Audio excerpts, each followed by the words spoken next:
Welcome to the ripple effect of love for families and for dads and families. What's wrong with me? I am a little bit distracted because I have a special guest today. Mentioned it yesterday. So Patrick is here with us. Give me a second to bring him up. And we are continuing to talk about trusting ourselves and how that's important. Welcome, Patrick. I'm excited to have you here with us today. I'll let you introduce yourself. How's that? Sounds great, Christine. Thanks so much for having me today. I'm looking forward to our conversation. Awesome. Awesome. So, you're a licensed professional counselor, professional wellness coach, educator, and mentor. And you also have done some work with addiction. So, I thought it would be really cool because addiction is a huge thing in today's world where, you know, you can be addicted to drugs and alcohol, but you can be addicted to work. You can be addicted to self sabotaging yourself. You can be addicted to so many different things. You can be addicted to Absolutely. Netflix, you know, Yeah. and it's important to have that link with the trust, right? Trusting ourselves so that we can transform things and show up differently for our families.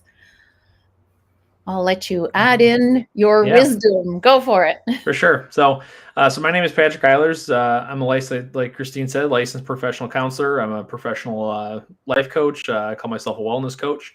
I kind of help people identify their 8 dimensions of wellness to help people focus on how to become the most whole versions of who they are. I'm also working on a program that specifically identifies identity, emotional quality or emotional intelligence, and communication. So that's just something else I'm kind of working on too. Have a past 9 years as a therapist. I've worked kind of as a general practitioner at different points in my career. Kind of worked with everybody and everything as far as diagnosis goes, different age ranges, couples. Kind of worked with everybody at different points in my career. And then over the last 4 years, I was a specialist, like Christine said, in sexual addiction recovery. So helping people be able to overcome their addiction to porn specifically, but also other types of unhealthy sexual behavior that can become addictive. And like Christine said, there's so many different areas of that can be affected. We see in today's world being a majority of it being online unhealthy sexual behavior, whether or not that is pornography, whether or not that's unhealthy relationships, chat rooms, other types of dating relationships that are unhealthy for folks. This affects a lot of families in a lot of ways, especially if it affects the primary relationship in your life. So you see a lot of those be part of people's experiences, and so that last 4 years kind of helping people overcome those things. So, like Christine said, definitely have a lot of things that can become addicted to, and we see a lot of it in the sort of digital space nowadays. Yeah, digital as well. I forgot about the sex and the digital because those are two other big, big components of Absolutely. addiction. Yes. So, what's one thing you would say to people who have addictions? What's a top? Yeah. One of the big things we see a lot of when I was working with that was a lot of people really struggle with some form of denial, whether or not it's denial. It doesn't have to not be all like outright just saying, hey, like I don't have this as a problem. Most people are usually pretty informative to that it being a concern for them. They just don't usually see how it affects their relationships, it affects their family, it affects other parts of themselves, right? So usually it's considered to be like a coping skill, and so people will look at it as this is Yes. something I do to help me feel better with whatever's going on when stress is high or whatever. So denial is a big part of that experience. So acknowledging, accepting, and saying, okay, hey, like this is something that is affecting my life more than I would like to, more than I think it is. So that's And usually one area. yeah, okay, sorry for interrupting you. But I Yeah. think that's really cool. And what would be the one tip that you would give these dads and families that are listening to us today to start noticing more how it affects their relationships? Yeah, how much you'd spend time thinking about sex would probably be the biggest one, at least in that regard. What you're viewing on your social media. Certainly, if you're spending a lot of time, fantasizing, being in fantasy about Yeah. relationships that are not related to your wife or your primary partner. Mhm. I think when you're in that position, it's hard to see yourself kind of outside that circle. So you spend a lot of time kind of focusing on those things, and viewing material that's similar to that for sure. And there's so many things that can be done to, once you've noticed, first of all, is to have lots of compassion towards yourself, Mm-hmm. because you're using that as a coping mechanism to survive. Your brain is trying to survive, and that soothes it, whether it be the sex or the Netflix or the drugs, this is what's happening in the brain. It just soothes you. There are many other different ways. Mm-hmm. And those of you who've been following me, of course, snap, breathe in, tap, relax the shoulders, and zap that out. That calms your whole nervous system down. It's a very quick, easy thing. So if you find yourself thinking about sex, you can do that right away and see how that helps you. But I'm certain that Patrick has other tips for us. What would you suggest these dads and families do when they start noticing? Mm-hmm. Yeah, definitely. So I think the one big thing, like you said, is be more grounded. So certainly, doing like what we call like a 5, 4, 3, 2, 1 type of exercise where you're, looking at 5 the environment, 4 things that you could touch, 3 things that you could hear, 2 things that you can smell, and 1 thing you could taste. I love Really that. good. I've never heard of the 5, 4, 3, 2, 1. So say them again nice and slowly so we have them well. Yep. So 5 things you could see in the environment, could be in the home, Yeah, could be outside the home. yeah, 4 things you could touch. What would their texture be? So soft, hard, yeah. whatever it might be. 3 things that you could hear. Or 3 things you can hear in the environment. 2 things that you can smell. Again, you can kind of flip 2 and 1 around, but 2 things you could smell, and then 1 thing you could taste. So Again, depending on the basically, it's environment. the 5 senses. You're Yep. activating the 5 senses. Yep. That is beautiful. Yes. Okay. Keep going. Yep. So that's a pretty good one to use. The other one that would be kind of like a thought redirection. So one thing I've usually used with guys Oh, I think we just was lost. to NFL is usually a good one to think about. So like there's 32 teams in the NFL, and they're all divided up in 4 divisions of each team. So I would always encourage people to think about the 4 teams in each division. Go through that list, and then by the time you get to the end of 32, you're probably gotten your brain redirected from something sexual. So that's a really good one as well. You can use that for any sport. Yeah. So Yeah, it doesn't have to be football. It can be the hockey, the baseball, hockey. whatever, or soccer, whatever your favorite sport is. That's really cool too. Excellent. Could be music, could be cars. I've used all different kinds of stuff for people, whatever resonates with them. Yeah. So what's your interest, and focus on that interest.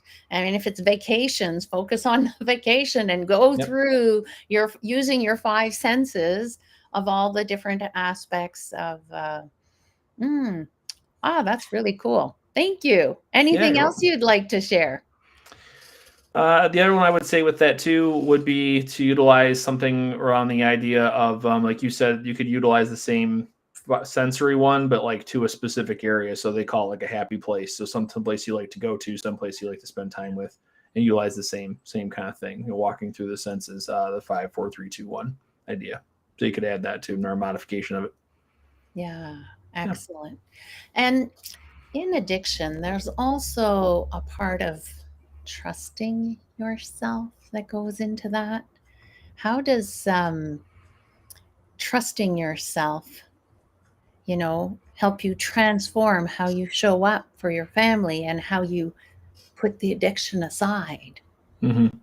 Yeah, and there's a couple of ways that I think this happens. The number one, when you have a group of support, so it's not just your family, but it's people who are actively helping you, walking with you in the time. Can I just put a quick tip, a quick 2 cents of Christine in there? And the word is supporting. And if it's your family, great. But if your family is the major stressor, you want to find other people that can support you, and where you feel uplifted, where you feel, hey, yeah, I can do this. I've got this. And that's such Such an important thing. Keep going, Patrick. Absolutely. Yeah. So it could be, church support. It could be what they Yes. like a SA or like an AA kind of thing, like 12-step program. People who are going through the same kind of things you are. That's a big part of continuing to trust yourself because you see other people having the success that you want to get to. Yes. We call it kind of casting the vision. Where do they want to go?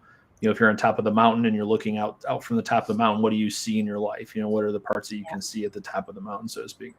Another thing that I think with the affirmation of trust is just understanding that you have to change your own sort of internal voice. You have to work on the idea that your voice is probably trying to tell you something that's a lie. So you have to believe what is true. And so turning that voice to, I can do this. I can overcome this. I have the strength to do that.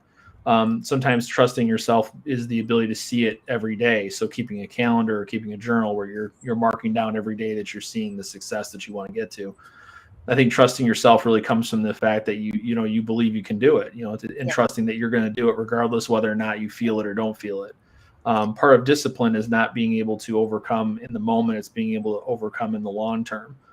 So being able to continue to focus on the longer term that you're doing, and not necessarily the decision that you're trying to overcome with right presented right in front of you. But it starts with that practice, doing that every day. Exactly. And as we talked about with Christian, it's really about like he's in the evolution with his family from being angry and raising his voice and getting angry at his family. Now his practice is to be calm. And as he says it, it's the ABCs of SnapTapZap that's helping him.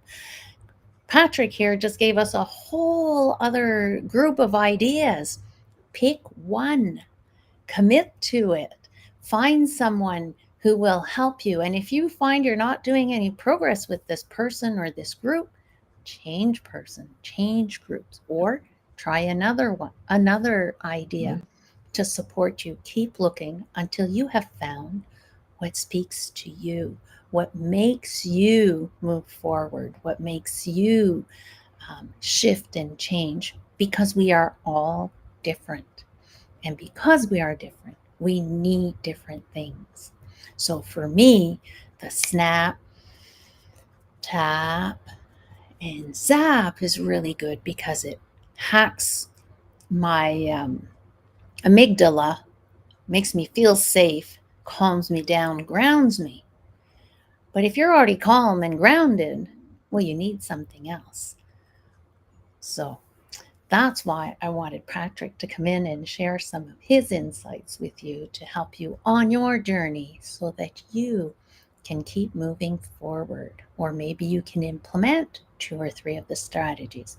Keep it simple. Keep it simple, right? Is there anything else that you would love to share with the audience today?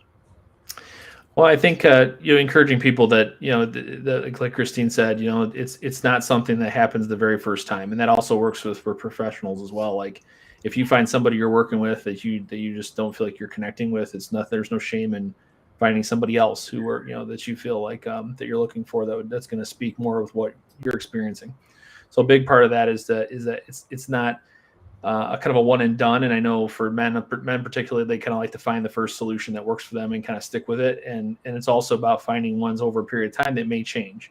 What works at the beginning of your sort of journey may not work as effectively down the road. So you have to make those adjustments, and then part of that adjustment is just the journey of life. We're all going through that and finding what works for us. So by no means, I think part of trusting yourself is also knowing that you're going to kind of back to your question is, trusting yourself is also knowing that you can also adapt to the things that you need to do to change. And changing is not easy for anyone. So not being sort of caught up in the idea that I have to change as much as just discovering what's, being curious, discovering what works for you and having Yes. an open mind to that. Yes. So adjustments are okay. Be curious. Yes. And when you hear something, I calm my amygdala down to be able to hear my inner wisdom. And when it's something big, I don't even want to do my snap tap zap. Okay. I'm like, Yep. no. And I'm not listening and I can't do it. And that's why I also need support in when I get into deeper things. For the surface things, it works super well.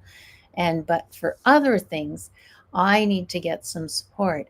And understanding that adjustments are okay. is so important, and being curious. Of course, if you're curious and you're like, oh, I wonder what this is like, try it for a few days, see how it goes. Track your success, or Yep. track your, it's okay to fumble, to drop the ball, whatever that is. Perfect. However, if you can see in the long run that you're not moving forward, something needs to be, something needs to shift. Yeah. And There's a maybe tweak. it's just, yeah, go ahead, tweak. Yes. Yep. Yeah. Yeah. I think when you're saying like that, when you're talking about those kind of things, I think the big part of when you're seeing those things not working is being okay with the fact that it will change. Like it's, you're going to have, in the case of addiction, you're going to have relapses. That's natural part of the course. But being able to take those as opportunities, not as failures. And so when you have those as opportunities, you'll be able to look at that and sort of make that shift. Like you said, kind of going to the idea of, what is going to work more effectively for me. I do think one of the things that discourages a lot of people is that they feel like they don't see the progress that they want to as quickly as they want to. And sometimes it's staying the course, is being able to, where are you being consistently showing up and being the person you want to be, not the person that you've been before, not letting that history sort of define you. Yes. And sometimes we'll hear our parents' words. If we had parents that were uplifting, it will help us. Or if we had parents that had high expectations and we couldn't quite, we felt we didn't live up to their expectations, that pressure that can come along. And we shared, I think it was last week, 95% of what plays in the back of our mind is what was recorded automatically without any discernment between the ages of 0 and 7. So that's where my specialty is to help you reconnect to that very quickly and release it quickly. So relapses are opportunities, definitely an opportunity to reevaluate what is it that's working for you and not working for you. Do you just need a timeout for a bit from that stressful situation that's causing you to relapse? Because sometimes it can just be the stress of everything. We live in a world where there's so much chaos, and staying in the eye of the hurricane. So you're calm in the middle, but there's chaos all around Yep. you. And staying there. Do you have some tricks that you use to stay in the eye of the hurricane, Patrick? Well, I think a lot of it comes into your own inner space, like, are you willing to, not get sucked into that, because that is very easy to do that. I do think, some things that you can think about are, having those, the right priorities in your mind, so you have the right boundaries, this is something that, I know if I go down this path, I'm going to get sucked into it, knowing your history of certain things. Certainly a lot of self-reflection. I always encourage people to journal, even though I'm not super good at it myself, but to do journaling that's effective to you, meaning finding a journaling that is helping you discover who you are, whether that's through external prompts, if that's through your own questions, if that's through emotions, whatever that works for you, knowing kind of what are those, again, I don't like to use this word either, it's overused, triggers that draw you into things that are the chaos around. So certainly that aspect. I think healthy behaviors that you continue to do as part of your regular routine. So we talked about sort of being present. That's a big part of it. Going for a walk. Doing the things that help you to refocus, whatever that is for folks, through their hobbies, through their what they enjoy to do with their families. You talked, kind of get back to that idea, like, turning into the relationships that are healthy for them. Yes. I think those are definitely the big areas of kind of staying out of the chaos. The other ones I would think about too is, also delegating certain things. If you're in charge of, if you were as a family member, maybe you're running a business, or whatever the case is, delegating tasks that you feel confident our people are able to do. Part of being a leader is not just doing everything on your own. It's also being able to help guide people who are doing the actual execution of some of the things that you're helping them to, empowering them to do. So I think those are some things as well, like, determining what kind of chaos that is around there. Is this chaos that I need to get involved in? Is it chaos I don't need to get involved in? Most of the time it's not. And then allowing that space for myself. And again, for a lot of men, it's also about allowing themselves to have that space that they also are worth having that space, and that you're worthy of having that space to have peace. So you're not in the midst of chaos. I love that you're talking about worthiness. We started this series with self love, and you are worthy of self love. You are lovable. It's not because some people around you make you feel non lovable, right? Because some Yep. people make us feel that way, and it's their issue. Let's set some clear boundaries to keep out of that chaos. So, do you have some tips on how to set some of these clear boundaries so that dads and families can practice, not try, can practice staying out of the chaos and being in their inner calm self? Well, the first thing I'd say is, like we talked about earlier, kind of knowing your vision. I think really having a clear understanding of where you want to go. So I'll just use an example. It's, like a lot of times I would see guys talk about their vision being something very broad. I want to be a better husband. I want to be a better dad. I want to work out more. I want to, you fill in the blank. That's usually it. Be very specific with what your goal is. So when your goal is something, or your vision is something like, I want to be a better dad, or I want to be a better husband, what does that mean? Does that mean spending more time specifically with your family? Is that giving a certain amount of time, or a certain amount of day, or dedicating a day to them, or whatever the case is? So being very clear about what your vision is, very specific with that. Earlier, we were talking about kind of what are some things we could do to understand our emotions, and it's to quantify that. 1 to 10 scales are really good for that. So same kind of thing, quantify your goal. Is this vision a 10? Is this vision a 5? Is it a 1? How important is this thing to me for me to be? So quantifying your vision. So starting with that. So being very specific and quantifying it. Once you kind of have those parameters in place, then being very clear about that. I think verbalizing that, and this is kind of going back to some work that I've been, getting into my new business with, is that being able to understand your emotions and then being able to communicate those emotions. Yes. So the communication of that is, I know that this is where my vision is. It's, this is a 10 out of 10 for importance. Mm-hmm. I don't want to do something that's going to jeopardize that. So this chaos that's around me, that's around all of us, does this serve that vision? If it doesn't, then I don't give it space. And I'm very clear about that. Whoever's causing that, now again, that depends on that. Sometimes that's the reason why we get involved with it. But whoever's causing that vision, I need to, understand, is that person helping, or causing that chaos? Is that person helping me get closer to my vision, or are they not? And that's where I need to make some changes. So I need to be very clear with that. Okay, this is not something that's going to help me. So I need to put that boundary in place of no. And I can say no being gentle. The no doesn't have to be a rough thing. But no also doesn't have to be something that, I think we say no a lot of times worrying about how other people are going to perceive the no, which is hard. But I think part of it, being able to say no, is also understanding that I can't control their reaction to the no. The no is for me. And if the other person doesn't like it, which in most cases, usually they don't, they have to navigate them on their own. There's nothing I really can do about changing that reaction. Yeah, because it's their issue. It's not yours.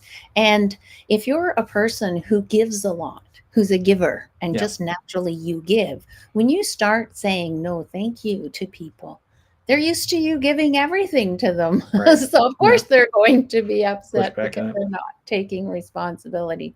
However, they'll go find someone else who will give everything to them. And some people are just that way. And, there are many dads that have big hearts and give a lot. And setting these clear boundaries are so important for them to start with small ones, right? You don't have to start with the biggest one. Right. Start getting used to the little ones. And you can self-regulate at the same time to calm that amygdala so that you're able to take that action. For years, I had to self-regulate before I walked into my parents' house in order to be the best version of myself. Otherwise, I was just angry and all over the place, because that's the emotion that was in there. And you can teach. If I was able to teach a classroom of 30 kids, when I said no, thank you, they understood that it meant no. I taught them, obviously. There were many steps. Took about a month, right? Yep. However, I would just say no, thank you. And I remember one day, a little girl had her cousin come into the classroom, and she asked me something, and I said, no, thank you. And she kept doing it. And the other one said, no, no, no. When Miss Christine says no, thank you, it means no, thank you. You can't do it. She's not going to get Yep. upset and angry. It means no, thank you. So our kids will get used to how we behave, but at the same time, we're teaching them this. Yep. You So model it. yeah, and our time's almost up. My goodness, time flew. But when we have an addiction, so this might be an awesome motivator. When we have an addiction as an adult, and we have kids as a parent, and we have children, us learning to beat our addiction will help our children beat their addiction because they're learning from us. And when it happens to them, or if it does, you will have so many tools. So feel free to learn different tools that, like Patrick said, so many different things, like little nuggets of gold all the way Yep. through today. Do you have any other nuggets of gold you'd like to share today, Patrick, that I haven't asked you about? Well, I guess just to wrap up kind of what I was saying, like, once you have that clear vision that you've seen and you've been able to quantify it, and like you said, kind of, you're modeling it or you're kind of executing it. I think the final part is, like you said, consistency. Really that's the big thing. And that's across the board for anything with addiction. I think the consistency, these relapses happen, but relapses are consistency too. So people who change the behavior, what do you want yourself to be more consistent with? And that's the fact. It's not going to be perfect. One of the things that we used to like to say in the recovery program was, progress, not perfection. So really the idea is, and a lot of times men want to focus on recovery being perfect, not being progress. So focusing on the fact that your consistency is what really ultimately helps you to build those new neural pathways in your brain and then change behaviors. I love progress, not perfection. We've talked about perfection. I can't remember everything I said. I just, kind of on the fly a lot. However, done is the new perfect. For a perfectionist to say done is the new perfect can really help a perfectionist. Now, somebody who doesn't get anything done, that won't help them because they're just going to say, it's done. I picked up one plate from the table. I'm done, Mom or Dad. Yep. No, thank you. Let's keep going. But for a perfectionist who'll keep going and going and look for every little crumb, done is the new perfect. And it's being able to notice the progress. And that's why when you're journaling, as you mentioned it offers us the opportunity to go back and see. When I was really sick, I kept a journal. And then one day, like a year later, I went back and I read and I was like, oh my gosh, this girl is so courageous. I was like, I didn't know I had courage, And later on, as I was telling my story, people were like, oh, you're really brave and courageous.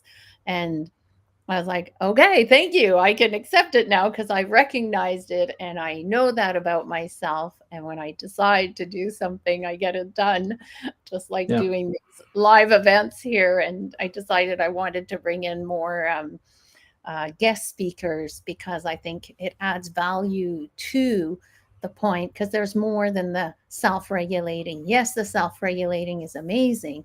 But see, I learned about using your 5 senses to bring back. The SnapTapZap does that, but not the smell. I'll have to add something to improve. Use candles. Candles are really good to have around. That's something I've used before as well.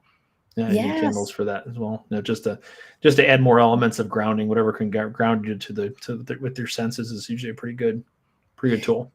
And I can see dads at a meal, like even if you're a super dad or super mom, but take one meal a week where you light a candle, and you, with a big table, if you have hyperactive kids, but you light a candle, you have a meal, and you just express your senses. What are you feeling? What are you seeing? What are you hearing? What are you noticing?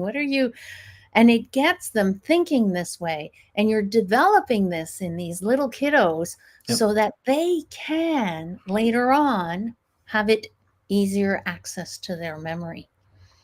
So, and of course, when you're Absolutely. eating, there's so many smells Yep. on the Absolutely. kitchen Yeah, for table. You sure. might not need the candle at Yeah, might all. not need it. But just taking that time out, yeah, I think is a big, yeah, Yeah. it's a big part of it. And I didn't mention that, but that'll be the most other ones as well. Just being Yes. sure, being aware of those timeouts that you need to take when you're feeling overwhelmed or when you feel the storm is kind of caving in on you. Yes. Yes. When you feel it, it doesn't mean like from another person's perspective, there might not be a storm, but from my perspective last week, there was a storm and I needed to take a time out and I took it because that's what I needed. And that's called self love. It is not called being selfish. And that's a distinction. Often we feel we might be selfish or we feel, and some people will tell us, oh, you're so selfish, Christine. I am. Oh, well, thank you for seeing it that way. However, I know nobody would tell me that, but because I give too much and I don't give too much anymore. I'm balancing it more and more. I'm improving Yeah, on that. definitely. But, so thank you. It was a pleasure to have you. We went over 30 minutes again, but it's okay, Patrick. Thank you. And if somebody wants to reach you, what can they do, Patrick? Yep, absolutely. So I have a website, patreon.com/bloomworks is the website. Got a lot of learning materials on there, all the podcasts I've been part of and done. I put everything up on there. So it's a great site for resources if people are looking for that. If you'd like to have the full access to everything, it's $10 a month. You can do a membership, and I upload stuff like that on there quite often. You can also reach me at bloomworkscc@gmx.com. That's the business email. The business name is Bloomworks Concepts and Coaching. You can find us on Google.